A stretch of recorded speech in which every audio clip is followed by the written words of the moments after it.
Can you trust Kurzgesagt videos? No. And ironically, the reason you can't trust them is that this video exists at all. Kurzgesagt, in a nutshell, has for me and many others defined what a great educational YouTube channel can be. With slick animations, compelling subject matter, they're almost criminally likable. They have good writing, interesting topics, and an adorable stylization that is hilariously juxtaposed with the serious topics that they tackle. And our story begins when I crossed paths with Philipp Dettmer, their founder, while I was deep in the research process for one of my videos. Okay, so remember a few weeks ago when I said I was working on a big project? Thanks for watching that video. That was sort of a mini coffee break. I'm in the middle of a big project right now, and I just wanted to get something out to you. I've been researching pop science. Pop science is fundamentally taking a complicated idea and simplifying it for a lay audience. And I was particularly interested in where that can go wrong. One of the obvious downsides is that oversimplification can lead not just to less information, it can lead to misinformation. One example of this that I found was Johann Hari's TED Talk, Why Everything You Know About Addiction is Wrong, and Kurzgesagt's adaptation, which they called Addiction. I found several problems with this piece. Some of the studies are disputed, and some of the video's claims are so oversimplified, it's downright misleading. I contacted both men by email hoping to learn how these videos came about, to explain to you how misinformation can occur. We'll get to Hari in a moment. Let's focus on Philipp. On February 2nd, I emailed him, I have some tough questions about the video on addiction that Kurzgesagt did. It's one of your most popular videos. I'm worried that some of the major claims in that video are vastly oversimplified, if not outright incorrect. Did Kurzgesagt conduct an independent fact-checking of Johann Hari's book before agreeing to this? Almost immediately, Philipp responded to me, very worried, and right up front said he didn't want to be quoted. And unfortunately, I agreed. Because of that, I won't be directly quoting him. What I will be doing is showing my emails to him and summarizing the exchange. I'm not happy with this compromise, but I can't let his actions be unchallenged. Everything, the lies, the manipulation, is in those emails. And the way you can know that these emails say what I say they say is that Philipp Dettmer only needs to say the word. If he disputes this and wishes to go on the record, I'd be happy to release those emails. I have nothing to hide. Philipp responds on February 2nd. Essentially, he's not thrilled about the interview or video idea. He was worried that the video might be a call out. He basically says, hey, the addiction video wasn't perfect, but I feel it was good enough. And then he asks, what is your video all about? I share with him my idea and some of the questions and criticisms I had, and he replied to me that he would be interested in doing an interview, provided I wait. He was busy traveling and told me to wait till early March before we could do the interview. And March 3rd was the day I found out what Philipp had been really busy doing. Too busy to answer my questions. He had been busy making my video for me for his channel. He even did me the favor and interviewed himself by answering all my questions. Let's take a look. I asked him, did Kurzgesagt conduct an independent fact-checking of Johann Hari's book before agreeing to this? Unfortunately, we did not reach out to scientists or do extra research on the papers that were the basis for the video's thesis. Kurzgesagt, That was actually, I don't know if you know, that was one of the questions I asked you in my email. That's what I was going to actually interview you on. No worries. we still got some questions. I'm worried some of the major claims in that video are vastly oversimplified, if not outright incorrect. We simplified an idea so much that it made a great story, but became distorting. I actually have to ask you first before, I mean, that's how an interview works. You wait till I ask the questions. Please wait till I ask the question. We're going to talk about the nature of pop science. You know, that's what my video is all about. We can convince massive audiences of narratives and stories about the world that can sometimes be overly simplistic and wrong about the evidence. We often look at creators on the internet for reliable information. We rely on the fact that they're careful and rigorous. The world is too complex for simple answers, and we don't want to be the ones giving them. Kurzgesagt, stop it. Stop answering my questions. It's not funny anymore. I just wanted to interview you and get this out of the way.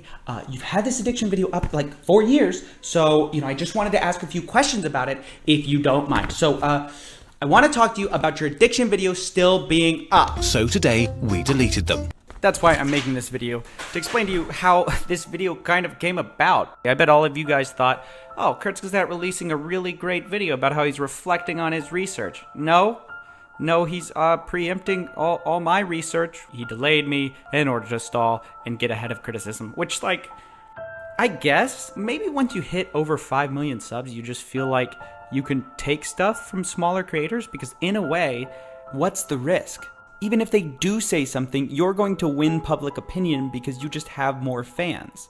But I gotta tell you, it's so frustrating being that smaller creator. I mean, this has been a story I've been working 2 months on, and I get promised an interview by someone who stalls me, only to have all my questions and a main part of the video just swept right from under me. It's so frustrating, especially for that to come from one of the biggest creators on YouTube, one of the most respected creators. Now, you might be wondering, isn't it possible that he was already planning to release this video on March 3rd before I reached out? Maybe it was all a coincidence. Well, let's take a look at some more evidence. The one thing that works in favor of this coincidence theory is that he addressed 2 of his bad videos instead of just the one. But this would make sense whether he stole my video idea or already had a video in the works. If you know 2 past videos are wrong and you decide that based on someone asking too many questions, you're going to delete one of them and spin the story, it only makes sense to delete the other. So this is just evidence that Kurzgesagt is smart. Besides this sliver of a silver lining, every other piece of evidence points against him. Firstly, he never once mentions to me that he had a video response in the works about the exact topic I was emailing him about.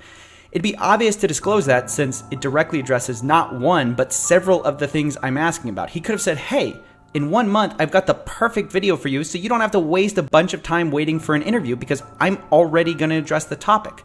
But there's an even bigger tell. In his emails with me, he seemed happy with the addiction video and didn't want to take it down. Essentially, he knew the video was incorrect, but he said he felt it was good enough to keep up anyways. Yet 1 month later, conveniently, he did take it down. Once he was sure of my intention to criticize it, he deletes it and acts like the whole time he just couldn't stomach the video staying up. And these 2 videos don't make us proud. So today, we deleted them. Also, he stalled my interview till March, and March 3rd is when he released his video. So by delaying me, he could be sure that his video would come out first. Additionally, Kurzgesagt tweeted that this video was a surprise video. I wonder who he was trying to surprise. Now, any of these things alone might be explained away in some miraculous confluence of unfortunate misunderstandings, but together they clearly show something else. This video wasn't inspired by self-reflection on responsible research. It was inspired to cover their ass. And what's disgusting is how well this has worked out for them. Look at how celebrated they are for coming out so transparently. And I think what I find the most distasteful is not them trying to get ahead of a story, but the way they act so self-righteous and like they're such good ethical researchers. You can trust that every video we make is thoroughly researched and approved by different experts. You can trust that we know that we have biases and we try to overcome them. We want to move Kurzgesagt further towards the trustworthy end of the spectrum. To parade around how responsible you are at a time when you're engaging in last-minute damage control is just, it doesn't scream trustworthy. So what should someone do if somebody reaches out with some criticisms? To see that, let's go back to Johan Hari, the journalist Kurzgesagt quoted in their video about addiction. The addiction video was based on only one source that has amassed a lot of criticism over the years, that addiction is purely psychological and based on the life circumstances of the individual. This stance is still held by a number of addiction professionals, and we're not saying it's wrong, but a lot of others disagree, and it's not correct to present it as the truth. But here's the thing, Johan Hari doesn't believe that addiction is only psychological. That was the unfortunate implication of a rushed TED Talk. That's what happens when you cram a 400-page book into less than 20 minutes. But if you look at the book the whole thing is based on, or any of the podcasts he's done, it's clear that he doesn't hold such a simplistic view. This doesn't mean chemical hooks don't play some role. They do play a role. Talk about the reality of chemical hooks, if that's right. I think it's very important to understand in relation to opioids. From that alone, we know that Johan Hari doesn't believe only in psychological addiction. Clearly, Kurzgesagt only ever heard the one TED Talk, animated it, and never even bothered to read his book. Even years later, while critically examining their older videos, they still never bothered to correct the record and say that Hari doesn't hold the simplistic views they're deleting their video over. Which brings us to the rather ironic conclusion. No, wait, it's not what you think. This is a big misunderstanding. You've got to believe me. They still haven't read the book. A book by the way, which says plain as day, but it would be absurd to say the chemicals play no role at all in, say, cigarette or crack addiction. That addiction is purely psychological. So how much is really due to the chemicals and how much is due to the social factors? What's the ratio? Hari, when I asked him what he thought about this idea that addiction is 100% psychological, says that this position isn't really held by anyone. It would be a real shame if we ended up with an artificially polarized debate built around straw men.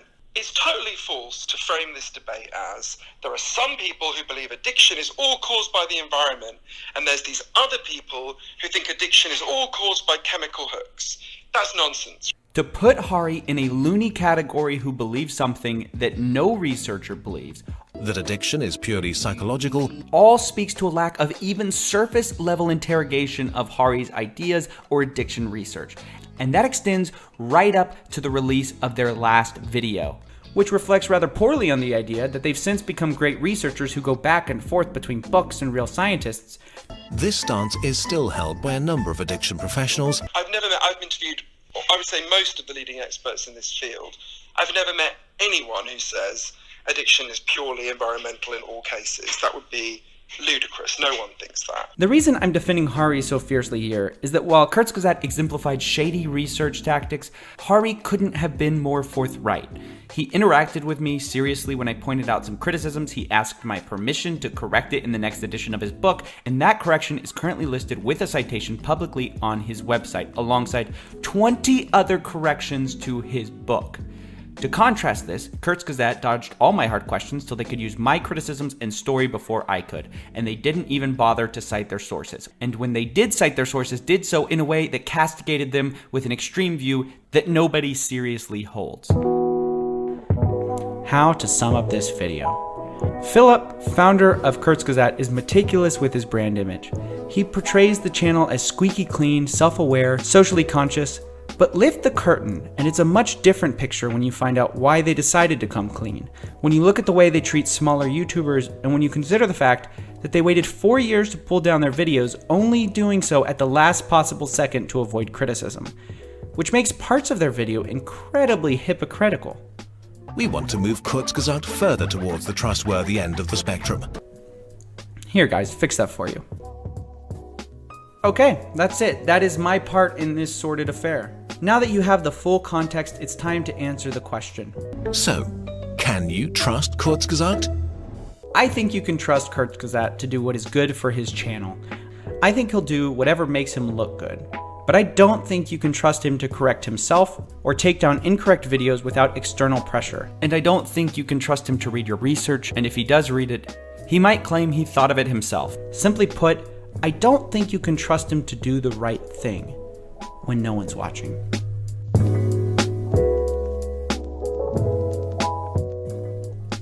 There will be no sponsor for this video. I did not do this for clout or success. I did it because I felt it was the right thing to do given what had happened. Given Kurzgesagt's incredible influence, this has been extremely risky for my professional career and future on YouTube. So please make sure people hear this story. I will be continuing to work on my pop science video, and I hope that when it is ready, despite part of it being spoiled, you will watch it anyways. Thank you.